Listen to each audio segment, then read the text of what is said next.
हमारी criminal justice system पूर्णतया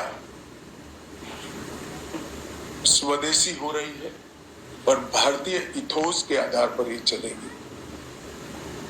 75 साल के बाद इस कानूनों पर विचार हुआ और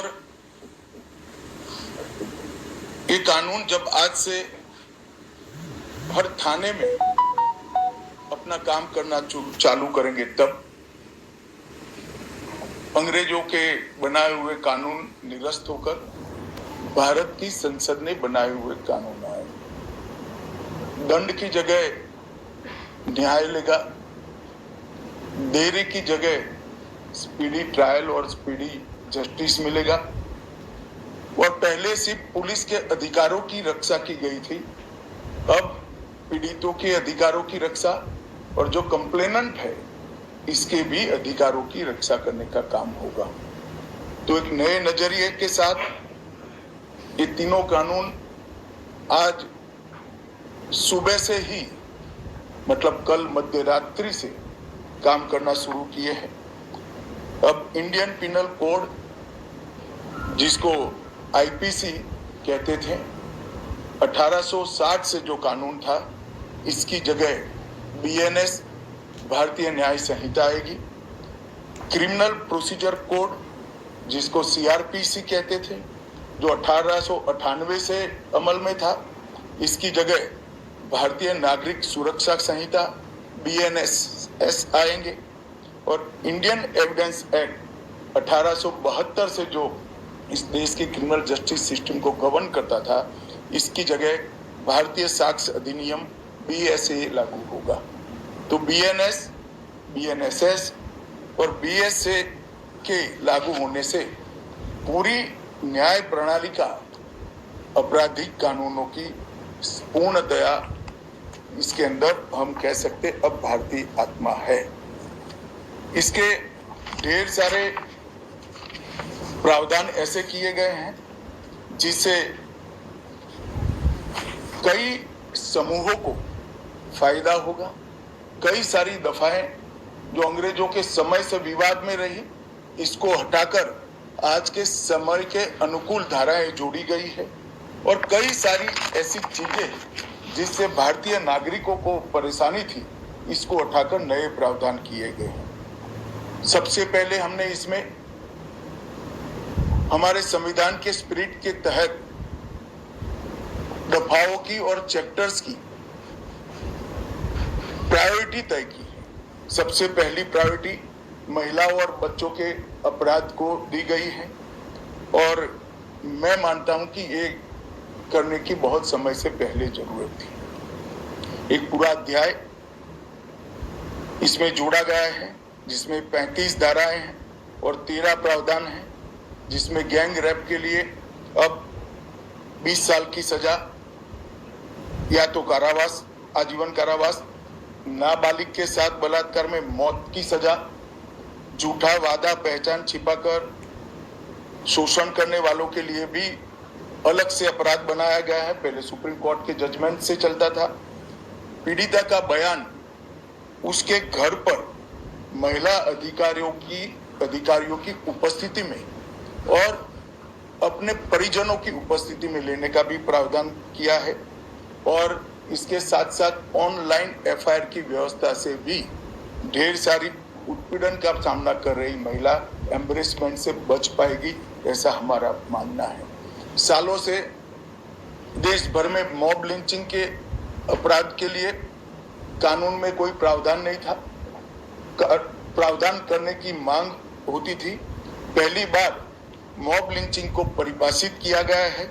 नस्ल, जाति, समुदाय, लिंग, जन्म स्थान, भाषा और अन्य कारणों से जो मॉब लिंचिंग होता है, इसमें 7 वर्ष के कारावास से लेकर मृत्यु की सजा और आजीवन कारावास तक इसके अंदर जोड़ा गया है।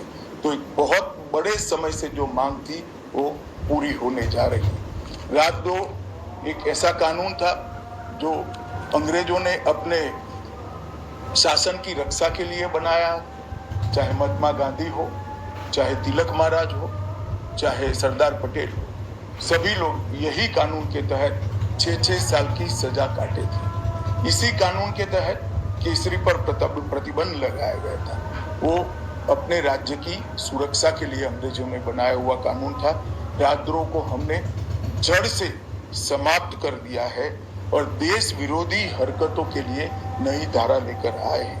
पहले सरकार के खिलाफ स्टेटमेंट देना गुनाह था, अब भारत की एकता और अखंडता को क्षतिग्रस्त करने के लिए ये कानून अमल में आएगा। तो आजादी के कितने सालों के बाद ये कानून में बदलाव हुआ है, जो एक बहुत बड़ा परिचायक है हमारे संविधान के स्पिरिट का। मैं आप सभी के सामने बड़े विश्वास के साथ कहता हूं कि ये तीनों कानूनों के पूर्ण स्पिरिट के साथ देश भर में लागू होने के बाद ये कानून सबसे आधुनिक न्याय प्रणाली का सर्जन करेंगे। टेक्नोलॉजी को हमने न केवल अपनाया है, आने वाले 50 सालों तक टेक्नोलॉजी में जो भी अनुसंधान होने की संभावनाएं हैं, इस सबको कानून के अंदर हमने व्याख्या के तौर पर समाहित किया है, जैसे आने वाले समय में भी जो अनुसंधान होंगे वो व्याख्यायित किए गए। ये विश्व की सबसे आधुनिक न्याय प्रणाली बनेगी, इसका मुझे विश्वास है। कंप्यूटराइजेशन की प्रक्रिया ऑलरेडी पूरी हो गई है। 99.9% थाने कंप्यूटराइज हो चुके हैं। ई रिकॉर्ड जनरेट करने की प्रक्रिया भी हमने 2019 से ही चालू कर दी थी। 0 FIR, ई FIR, चार्जशीट और जवाब, ये सभी डिजिटल होगा। किसी को बड़े बड़े जेरोक्स निकाल कर करने की जरूरत नहीं है। 1 लाख पेज की चार्जशीट भी एक छोटे से पेन ड्राइव से जजेस के सामने जाएगी और पक्षकर्ताओं को दिए गए। 90 दिन के अंदर इस कानून में पीड़ित को, जिन्होंने न्याय की गुहार की है, उनको अपने केस का प्रोग्रेस ऑटोमेटिकली ऑनलाइन भेजा जाएगा। हमने इसके अंदर 7 साल और उससे ज्यादा सजा वाले सभी गुना में फॉरेंसिक की टीम की विजिट को कंपलसरी कर फॉरेंसिक एविडेंस को कानूनी जामा पहनाने का काम किया है। मैं मानता हूं कि इससे बहुत फायदा होगा। दोष सिद्धि का प्रमाण हम बहुत आगे तक ले जा पाएंगे। साक्ष्यों की रिकॉर्डिंग और जांच पड़ताल में रिकॉर्डिंग की अनुमति दी है। वीडियोग्राफी को सर्च और सीजर के वक्त पर अनिवार्य किया है, जिससे किसी को फंसाने की कोई साजिश न हो पाए। ई बयान बलात्कार की पीड़िता का या छेड़खानी की पीड़िता का ई बयान को भी कानूनी माना गया है और कोर्ट में ऑडियो वीडियो के माध्यम से पेशी करने का भी प्रावधान हमने किया है। ई पेशी में गवाह, आरोपी, विशेषज्ञ और पीड़ित सभी को कानूनी जामा पहनाने का काम किया है। इसमें जो फॉरेंसिक विजिट को अनिवार्य बनाया गया है, इसको हमने दूरदर्शिता पूर्वक काम कर नेशनल फॉरेंसिक साइंस लेबोरेटरी 2020 में बनाकर इसके लिए ट्रेन मैन पावर का सर्जन का काम ऑलरेडी कर चुके हैं। मुझे पूरा भरोसा है कि 3 साल के बाद इस देश में हर साल 40,000 से ज्यादा ट्रेन मैन पावर का फोर्स हमारी कानूनी क्रिमिनल जस्टिस सिस्टम की सेवा में उपलब्ध होगा।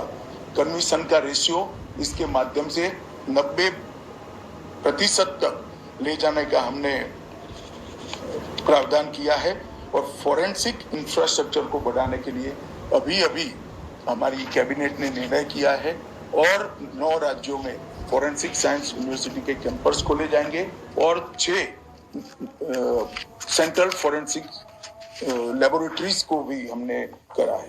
ये कानून विक्टिम सेंट्रिक। पहले दिनों तक किसी को पुलिस ले जाती थी, परिवार वालों को कोर्ट में आना पड़ता था। अब हमने कंपलसरी किया है कि हर थाने में रजिस्टर होगा और ई रजिस्टर भी होगा कि कौन सा अपराधी पुलिस की कस्टडी में है, जिससे हेबियस के माध्यम से कोर्ट में नहीं जाना पड़ेगा। तलाशी और रेड दोनों स्थिति में वीडियोग्राफी की जाएगी, जिससे पुलिस के अधिकारों का दुरुपयोग न हो पाए। और हमने अपराधियों को बेल को भी लंबे समय तक लंबित केसों में कानूनन बना दिया है, जिसमें एक निश्चित समय मर्यादा अपराध के अंदर जो सजा है उसके अनुपात में हो जाने के बाद जेल सुपरिटेंडेंट की जिम्मेदारी होगी कि इसको बेल पर रिहा किया जाए। तो इसके लिए कोर्ट में किसी को जाने की जरूरत नहीं पड़ेगी। इसमें विक्टिम को अपनी बात रखने का मौका मिलेगा, इंफॉर्मेशन का अधिकार मिलेगा और नुकसान के लिए क्षतिपूर्ति का भी अधिकार पहली बार भारतीय कानूनों में हम करने जा रहे हैं।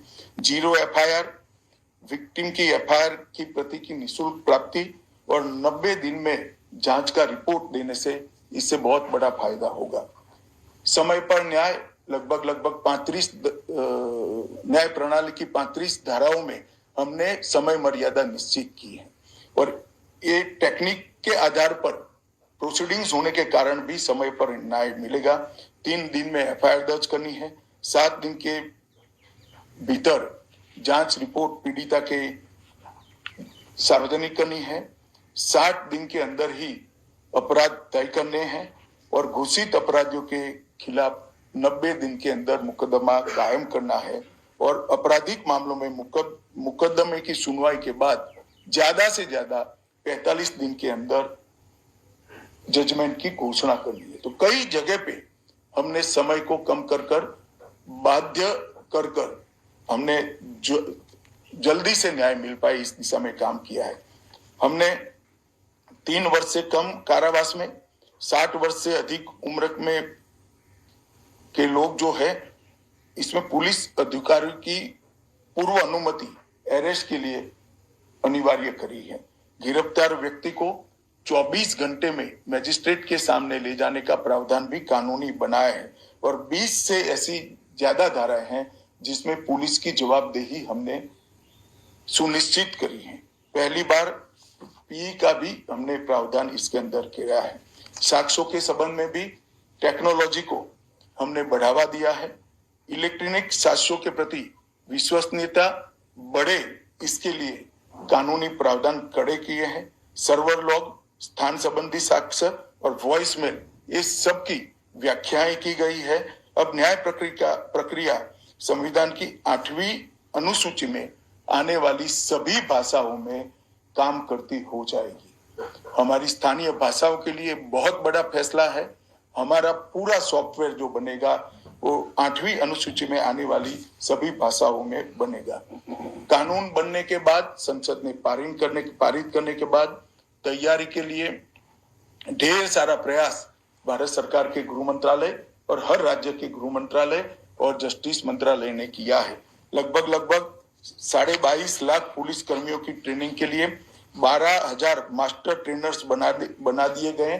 कई इंस्टीट्यूशन को अधिकृत किया गया और 23,992 मास्टर ट्रेनर अब तक ट्रेन हो चुके हैं। जुडिशरी में 21,000 सबऑर्डिनेट जुडिशरी का ट्रेनिंग हो चुका है और इसके लिए भी आगे पर मास्टर ट्रेनर्स की कई बैच स्थानीय भाषाओं में तैयार हो गई है।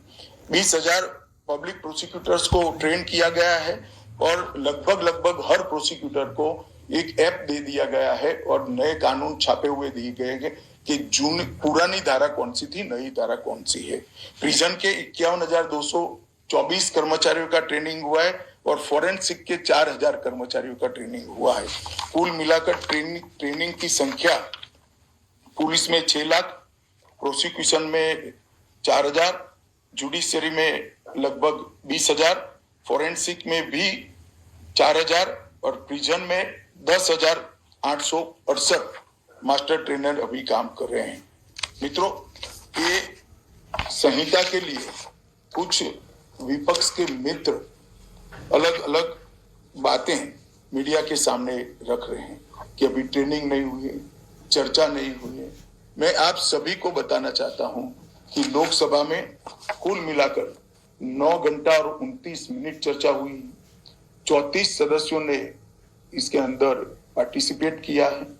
राज्यसभा में 6 घंटा और 70 मिनट चर्चा हुई। 40 सदस्यों ने पार्टिसिपेट किया है। एक ये भी झूठ चलाया जा रहा है कि सबको बाल निकालने के बाद ये बिल लाया गया। बिल बिजनेस एडवाइजरी कमेटी में पहले से निश्चित था। मेरा ये स्पष्ट मानना है कि 14 तारीख से ही विपक्ष ने सदन का बहिष्कार करने जैसी हरकतें करी थी और शायद वो हिस्सा लेना नहीं चाहते थे। और दोनों सदनों में 14 तारीख में लोकसभा में 96 और राज्यसभा में 46 सदस्यों ने ऐसी हरकतें की जिससे पीठासीन अधिकारी उनको बाहर करने के लिए मजबूर हो जाए। फिर भी एक ऑप्शन था।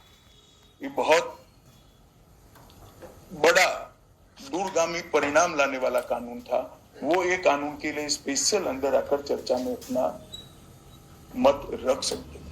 इसके पहले भी मैंने 2020 में सभी सांसदों को पत्र लिखकर उनके सुझाव मांगे थे। सभी मुख्यमंत्रियों को पत्र लिखकर उनके सुझाव मांगे थे।